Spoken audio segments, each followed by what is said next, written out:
Victoria Hawthorne had spent years building an empire that financial magazines called untouchable.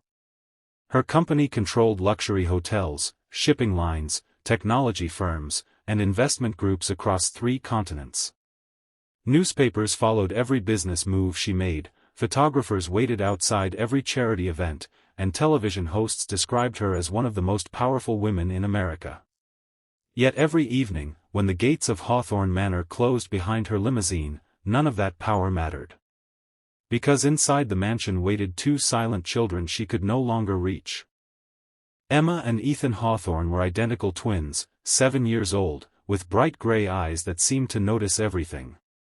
They had once filled the enormous halls with laughter, games of hide-and-seek, and endless questions that exhausted every adult around them. Then, almost overnight, everything disappeared.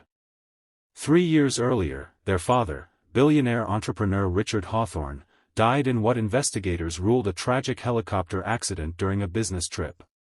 The twins attended the funeral holding each other's hands. They cried.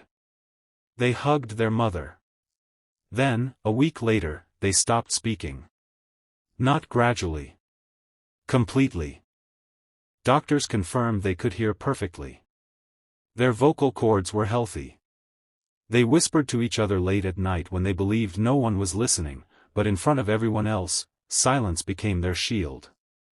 Victoria refused to give up. She hired specialists from every corner of the world. One therapist believed music would unlock their emotions. Another recommended animal-assisted therapy. One famous psychologist insisted they simply needed more time. Months became years. Nothing changed. Every nanny lasted only a few weeks before quitting. The children ignored instructions. They never threw tantrums or broke things.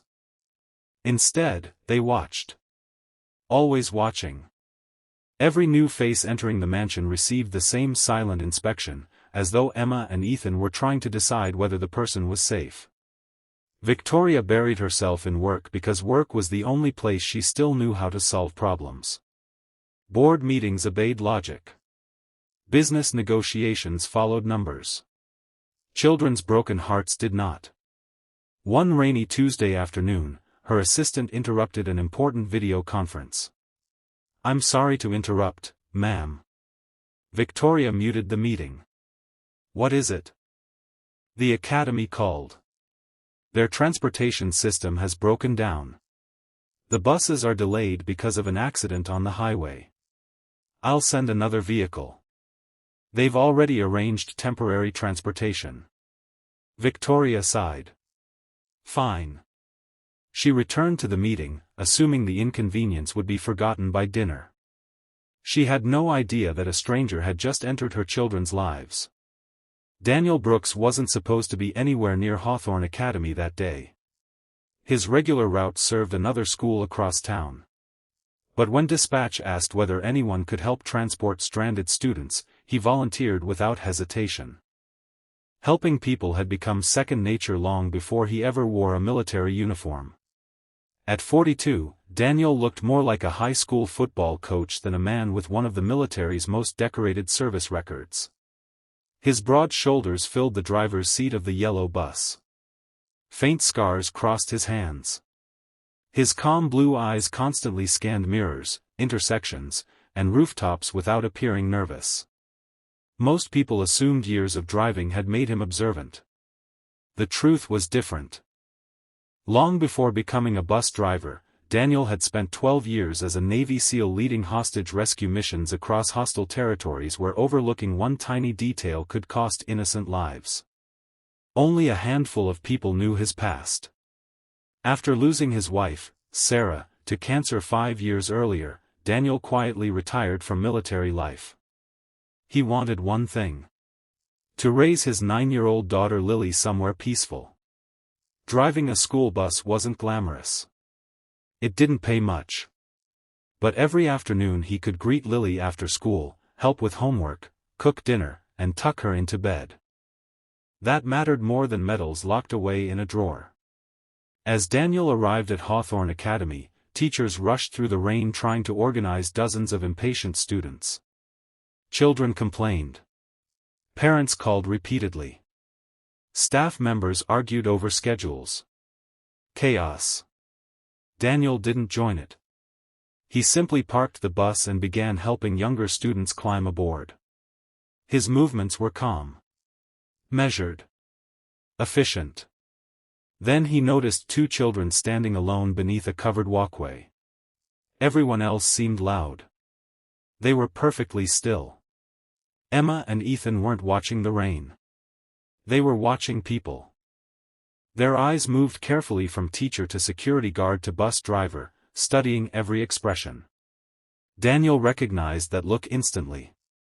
Years earlier he'd seen the exact same expression on children rescued from conflict zones overseas. Children who had learned that survival often depended on reading adults before adults spoke. He didn't approach them immediately.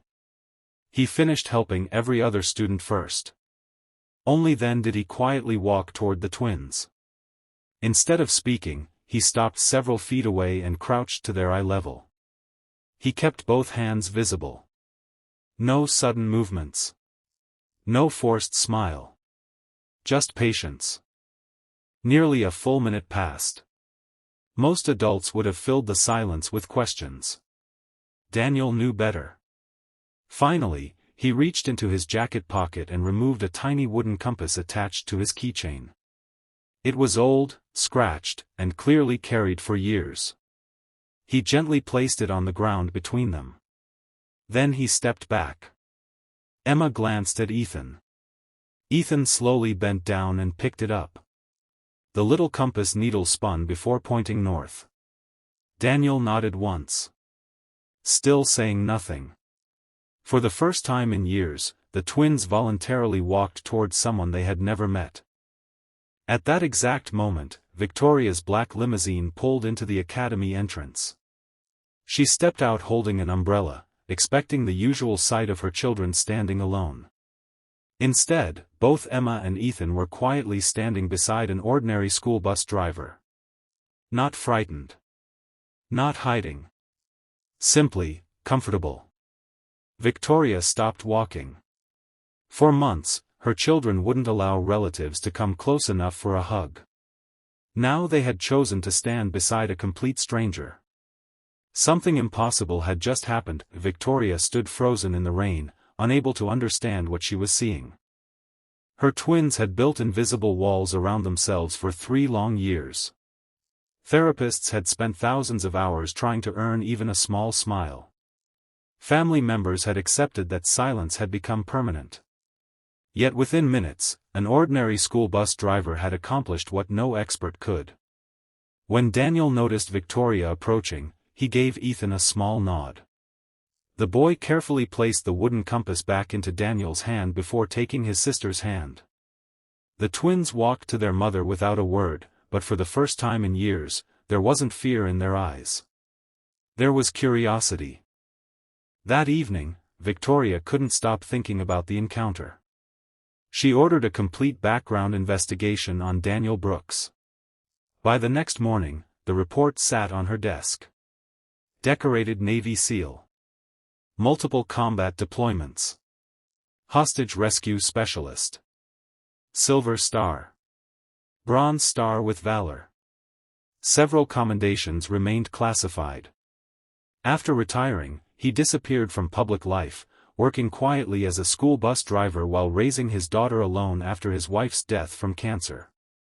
Victoria closed the file slowly. "So this is who you are," she whispered. The following afternoon, she deliberately arrived at the academy early. Once again, Daniel's bus pulled in. Once again, Emma and Ethan walked toward him on their own. Daniel simply greeted them with a gentle smile and handed Ethan a small wooden bird he had carved the previous evening. Emma received a tiny wooden fox. Neither child spoke, but both held the gifts carefully as though they were priceless treasures. Victoria finally walked over. "Mr. Brooks?" He turned politely. "Mrs. Hawthorne. I'd like to thank you." "No need. There is every need." He smiled. "They're good kids." They haven't spoken to anyone in 3 years.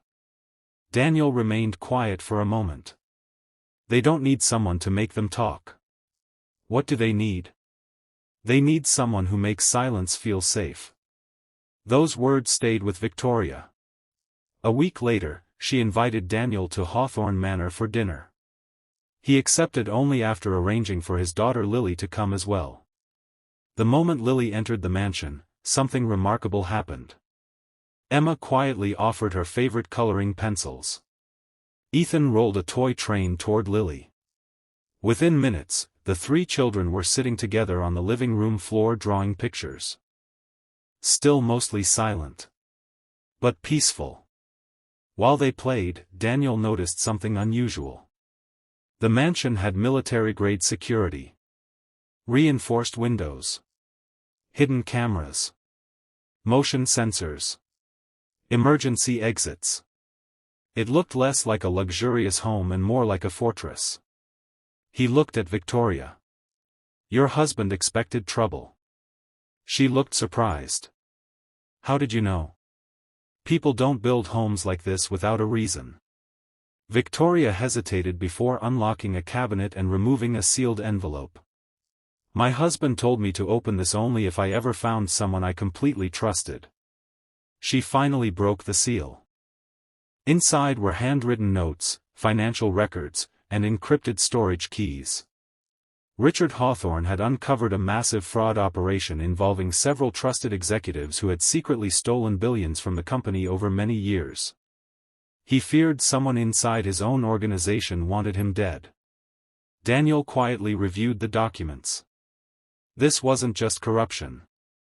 Victoria swallowed hard. "What do you mean?" "Someone wanted these records to disappear forever."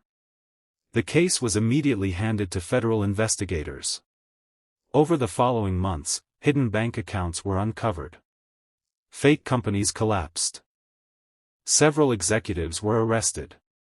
Richard Hawthorne's helicopter crash was officially reopened as a criminal investigation after new evidence revealed sabotage. Justice had taken years. But it finally arrived. During that same time, something even more precious happened inside Hawthorne Manor. Emma smiled more often. Ethan laughed when Lily beat him at board games. One afternoon, Daniel sat with the twins beneath the old oak tree in the garden. No conversations. Just birds singing overhead. Suddenly Emma looked up. In a tiny voice that almost disappeared in the wind, she whispered, "Dad." Victoria, watching from the window, covered her mouth as tears streamed down her face. Moments later Ethan reached into his pocket, pulled out the tiny wooden compass Daniel had given him months earlier, and placed it back into Daniel's hand. Daniel gently closed Ethan's fingers around it again. "No," he said softly. "It belongs to you." Ethan looked into his eyes. Then spoke his first clear word. "Safe." It was the first word anyone outside his sister had heard in 3 years. From that day forward, the silence slowly faded. Not overnight. Not magically. But one sentence became 2. 2 became conversations. Laughter returned to the halls of Hawthorne Manor. Victoria later offered Daniel a position as head of security for her entire corporation, with a salary worth millions. Daniel smiled. "I appreciate it. But my daughter already thinks I have the best job in the world." "So you'll keep driving the school bus?" "Every child deserves someone who gets them home safely." Victoria understood. Years later, Emma and Ethan stood beside Daniel and Lily at the foundation's opening ceremony. When reporters asked Victoria what finally healed her children, she smiled through grateful tears. It wasn't wealth. It wasn't fame. It wasn't the world's greatest doctors. It was one patient father who never tried to force 2 broken hearts to speak. He simply stayed beside them until they believed they were safe enough to find their own voices. Sometimes the greatest heroes are not the ones the world celebrates. They are the quiet people who carry invisible scars, ask for nothing in return, and change lives through compassion instead of power. And in the Hawthorne family, one humble single father with a hidden seal past became the reason silence was finally replaced by hope.